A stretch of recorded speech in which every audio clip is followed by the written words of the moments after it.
મતદાર સુધારણા યાદી કાર્યક્રમ ચાલી રહ્યો છે ત્યારે આપણે હાજર છે અશ્વિની કુમાર ખાતે આવેલી સરસ્વતી વિદ્યાલય ખાતે કે જ્યાં સાંસદ મુકેશ દલાલ આવી પહોંચ્યા છે।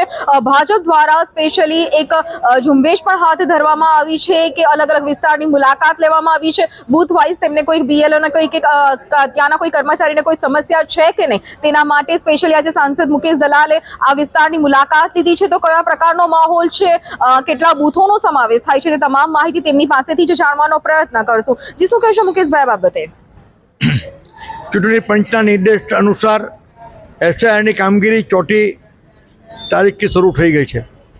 આગલા રવિવાર સુધી ફોર્મ કલેક્શનની વગેરેની લગભગ 70-75-80% કામગીરી એવરેજ લગભગ તમામ બૂથોમાં પૂર્ણ થઈ ગઈ હતી।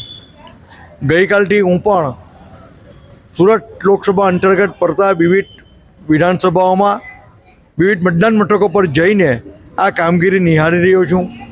ત્યાં બીએલઓને પડતી મુશ્કેલીઓ કે કંઈ પણ તકલીફ હોય તેનું હું ચર્ચા કરી રહ્યો છું અને કામની કેટલી પ્રગતિ થઈ તે હું નિહાળી રહ્યો છું। તો ઓવરઓલ લગભગ આજે 70-75-80% કામગીરી ફોર્મ સબમિટ કરવાની પૂર્ણ થઈ ગઈ છે।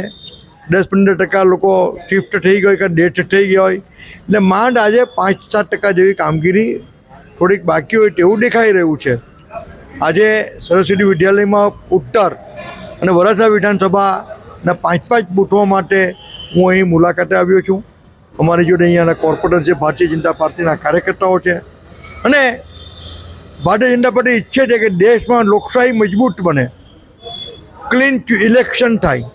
એના માટે ભારતીય જનતા પાર્ટીએ પણ નિર્દેશ આપ્યા છે કે દરેક કાર્યકર્તાએ મતદારોને તકલીફ નહીં પડે, બિલોને તકલીફ નહીં પડે તે માટે આ દિવસો દરમિયાન મતદાન મથક પર હાજર રહેવું તે નિર્દેશ અનુસાર હું પણ સરસ્વતી વિદ્યાલય ખાતે ઉપસ્થિત થયો છું।